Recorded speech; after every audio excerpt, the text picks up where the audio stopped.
Hai semuanya, gimana kabar kalian? Semoga selalu dalam keadaan baik. Jadi welcome back teman-teman di Anti Greystone Channel, dan ini adalah segmen analisa pagi, segmen di mana kita akan mengulas untuk update news dan juga pergerakan dari market, khususnya market dari Bitcoin. Teman-teman, hari ini kita berada di tanggal 10 Agustus 2024. Kita akan mulai pembahasannya seperti biasa dari kalender ekonomi. Hari ini hari weekend ya teman-teman, hari Sabtu. Berita tidak terlalu banyak. Untuk rilis data kemarin, itu ada data terkait dengan Fed Balance Sheet Amerika Serikat, yang mana Fed Balance Sheet-nya mengalami penurunan lanjutan. Ini akan bagus untuk penurunan inflasi ke depannya. Kemudian kemarin kita dapat data terkait dengan 30-year bond auction atau lelang surat berharga Amerika Serikat selama 30 tahun atau yang durasinya 30 tahun. Ini rate-nya kembali mengalami penurunan.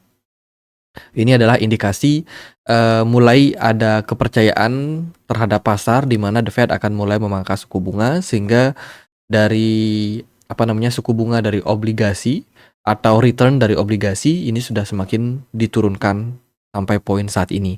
Dan juga untuk China, kemarin ada rilis data PPI and CPI dari China, yang mana trennya saat ini mengalami ya kestabilan sih sebenarnya. Sementara rilis data CPI-nya ini agak sedikit mengalami peningkatan tipis, tapi overall ini masih sangat-sangat aman ya, sebuah tingkat inflasi yang cenderung aman. Lumayan perdagangan kemarin kalau kita lihat ya, Bitcoin sempat mengalami kenaikan sampai ke 62.000, namun hari ini udah mulai ada aksi taking profit tampaknya terjadi karena memang biasanya weekend beberapa trader sudah mengambil liburan lagi teman-teman, jadi biasanya mereka akan taking profit sementara. Dan kita lihat ada sedikit penurunan tipis ya, dan Bitcoin sekarang diperdagangkan di kisaran level 60.800. Pertanyaannya adalah apakah Bitcoin masih bakalan sanggup recover dari harganya sekarang, atau justru Bitcoin malah kembali mengalami konsolidasi di atas level 60 ribuan. Sementara untuk perbandingan sih kita lihat pergerakan dari indeks dolar semakin lama semakin melemah.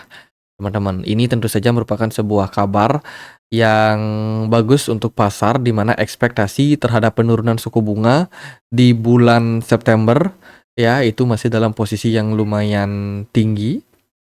Dan kalau kita lihat dari data terbaru, teman-teman, potensial untuk The Fed memangkas suku bunga antara 50 sampai 25 basis point sudah mencapai 50-50. Jadi 50-50. Jadi kemungkinannya sangat-sangat seimbang nih, Fed cut rate di bulan September tanggal 19 nanti. Gitu. Teman-teman, sebelum kita lanjut ke pembahasannya, aku mau forward satu fitur baru datangnya dari Gate.io. Jadi Gate.io baru saja mengumumkan fitur perdagangan prapasar, fitur pre-mint yang sudah aktif saat ini. Jadi gimana cara kerjanya?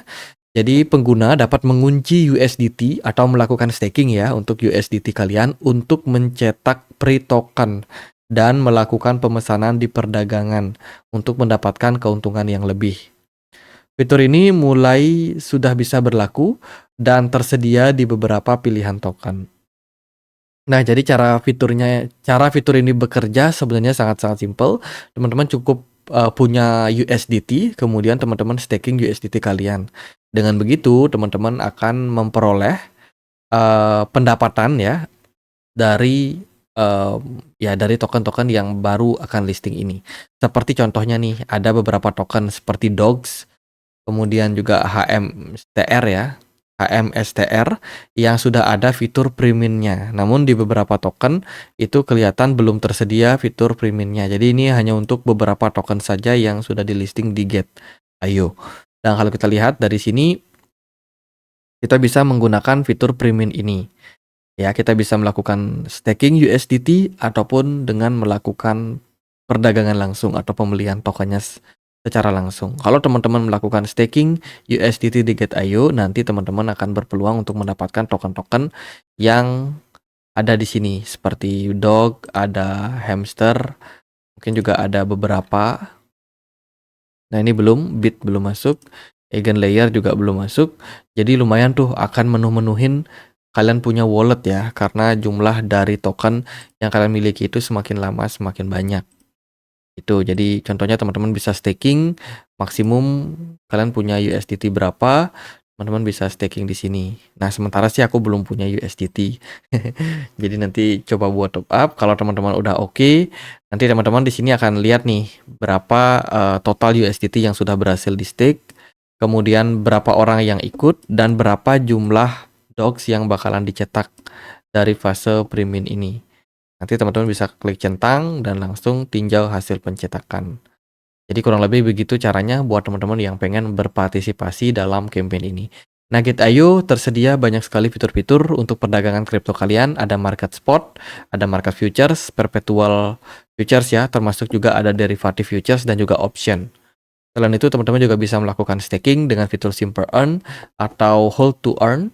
Lalu juga ada beberapa fitur seperti startup crypto. Nah, startup crypto ini bisa menjadi salah satu tempat kalian untuk mendapatkan token-token airdrop secara gratis jika teman-teman sudah melakukan KYC di Gate.io dan juga punya punya aset minimal $10 di akun kalian.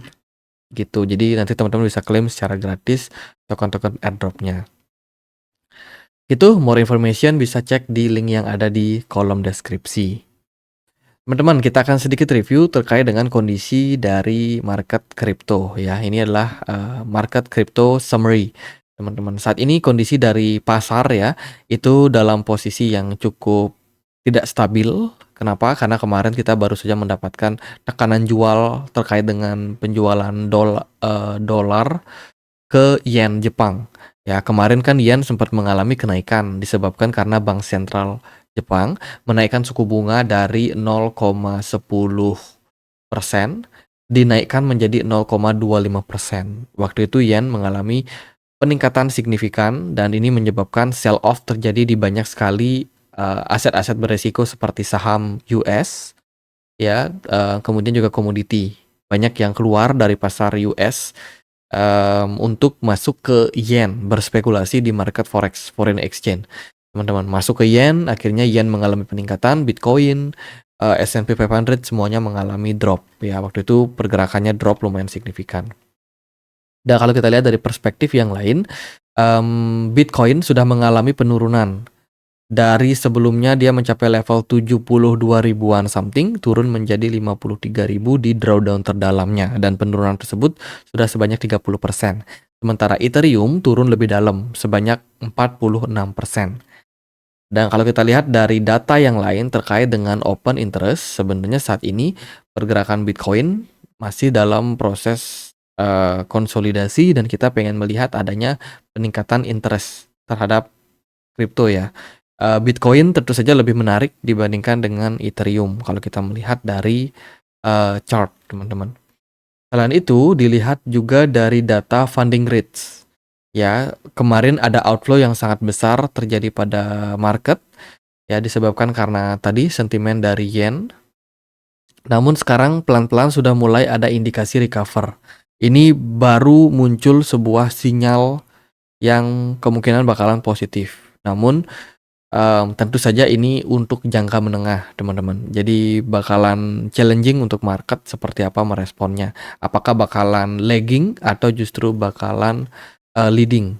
Karena kalau kita lihat dari komposisi pasar saat ini, mayoritas memang masih banyak sell off terjadi di pasar market Amerika Serikat. Jadi ibaratnya gini, Bitcoin belum memungkinkan untuk meningkat. Ya, disebabkan karena beberapa sentimen makroekonomi tadi. Namun, bisa saja situasinya akan membaik karena akan ada beberapa sentimen lain seperti contohnya ada pemangkasan suku bunga. Namun, apakah Bitcoin akan menjadi pilihan utama untuk pasar atau justru pasar bakalan beralih dulu ke market yang lebih besar? Contohnya mungkin masuk ke Nasdaq dulu atau ke S&P 500. Ya, sementara itu Bitcoin masih dalam posisi yang lagging, teman-teman. Jadi kayak naiknya itu ketunda. Ya, karena market atau pasar lebih memilih untuk trade dulu di market US, Amerika Serikat yang memang sudah cenderung merah dan terdiskon. Nah, itu kita nggak tahu keputusan dari pasar seperti apa. Jadi, yang ibaratnya posisi sekarang kita masih sedang menunggu proses recover yang terjadi. Kemudian kalau kita lihat dari data Ethereum exchange inflow terjadi peningkatan yang signifikan. Ini berarti adalah arus masuk ke exchange terhadap Ethereum itu terus mengalami kenaikan. Ini mungkin berpotensi adalah sinyal jual sebenarnya untuk Ethereum. Jadi banyak yang mindahin aset dari wallet pribadi ke exchange. Ya tujuannya apalagi kalau bukan untuk jualan gitu. Jadi terjadi peningkatan dalam bulan Agustus ini ya. Sementara itu kalau kita lihat dari data MVRV atau market value to realized value, ini adalah sebuah indeks atau indikator untuk kita mendeteksi yang namanya harga wajar dari sebuah aset. Kalau kita lihat dari pergerakan ini, pergerakan matrix ini, pergerakan Bitcoin ini sekarang sudah menuju level MVRV-nya. Ini adalah MVRV garis rata-rata ini yang menunjukkan Bitcoin saat ini dalam posisi harga wajar. Begitu kurang lebih. Dan semoga ini masih bisa dipertahankan sehingga bisa saja menjadi sebuah indikasi positif jika Bitcoin sudah masuk ke harga wajar, orang-orang mulai untuk pungut barang untuk Bitcoin. Even kalau dia turun lebih dalam, itu berarti Bitcoin bakalan undervalue secara data MVRV. Kemudian dilihat dari posisi para trader saat ini dalam posisi loss ya. Banyak trader yang mengalami loss di pasar disebabkan karena ya udah mulai negatif kalau kita lihat dari data ini. Menunjukkan memang banyak trader saat ini dalam posisi yang rugi jika dia membeli let's say dari awal tahun 2024 ini. Itu sih teman-teman, kita lihat dari beberapa rilis data. Selanjutnya ada inflow and outflow dari beberapa hedge fund di perdagangan tanggal 8 kemarin. Ada peningkatan ya dari jumlah akumulasi manajer investasi terhadap Bitcoin. Ini dipimpin langsung oleh BlackRock, kemudian dari Fidelity dan juga ARK Invest. Sementara dari Grayscale kemarin mengalami arus keluar. Sementara kalau kita lihat dari market ETF Ethereum, sedikit inflow terjadi, didominasi oleh Grayscale dan juga BlackRock. Namun dari Grayscale Trust ya, itu dalam posisi yang sell off tinggi. Jadi Grayscale kan punya 2 ETF Ethereum, ada yang mini, ada yang Grayscale Ethereum Trust. Yang Grayscale Ethereum Trust ini mengalami arus keluar yang tinggi, sementara dari Grayscale mini itu mengalami inflow. Jadi mix datanya. Kemarin juga ada pergerakan dari aset Alameda Research. Alameda Research ini adalah sebuah perusahaan research yang memang menaungi FTX dan juga kuncu-kuncunya ya teman-teman. Kemarin itu ada arus pergerakan. Jadi tidak banyak aset yang bergerak, namun ada jumlah sekitar 0,001 Bitcoin yang mulai ditransfer. Kemudian juga dari Paxos Wallet. Ini juga ada pergerakan dana sekitar 1 Uniswap. Ini mulai ada pergerakan meskipun tidak signifikan dan tidak terlalu mempengaruhi market, namun harus diwaspadai adanya testing pergerakan-pergerakan kecil seperti ini ya. Oke, hari ini akan ada sekitar 2,46 miliar Bitcoin and Ethereum option. Ya, option akan ada, kita belum lihat max pain-nya di berapa teman-teman, dan ya hati-hati aja karena ini jumlahnya cukup besar, diprediksi bisa mempengaruhi pasar. Selain itu dari data saat ini analis dari James Seifert itu dia mengatakan bahwa dia pikir kalau di kuartal keempat tahun ini akan ada narasi terkait dengan option ETF Bitcoin. Akan ada produk baru lagi, teman-teman, produk option untuk BTC ETF. Kemarin beritanya memang Ethereum ETF juga akan ada optionnya. Itu didorong oleh BlackRock. Dan masih akan menunggu seperti apa proses daripada banyak sekali aset-aset derivatif yang akan muncul di pasar. Selain itu, Franklin Templeton dikabarkan siap untuk meluncurkan tokenisasi mereka yang akan didukung oleh Arbitrum. Sebelumnya mereka sudah didukung oleh Stellar and Polygon, ya sekitar 420 juta US governance money itu sudah dicetak dan masuk ke data on-chain. Jadi sebelumnya sudah, dan sekarang dia coba untuk di Arbitrum. Ini merupakan sebuah berita yang tentu saja bagus untuk penggunaan blockchain ke depannya dari Franklin Templeton.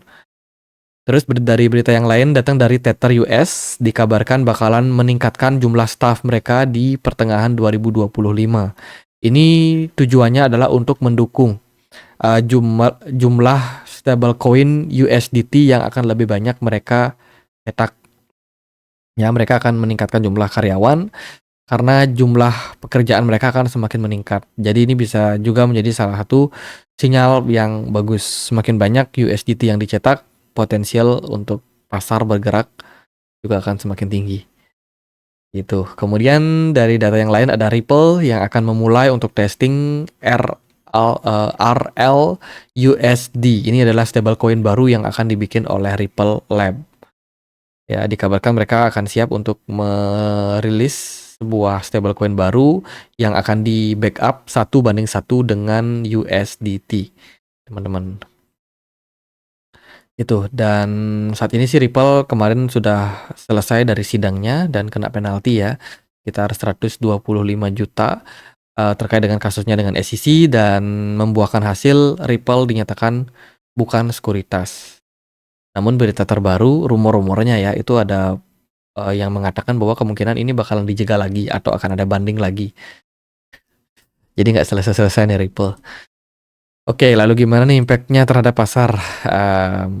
Ya, kita akan dapat closing time frame weekly ke depannya, teman-teman. Dan dari proses ini kita bisa melihat ada indikasi buyer udah mulai masuk. Namun kalau kita lihat di time frame weekly, MACD-nya masih merah.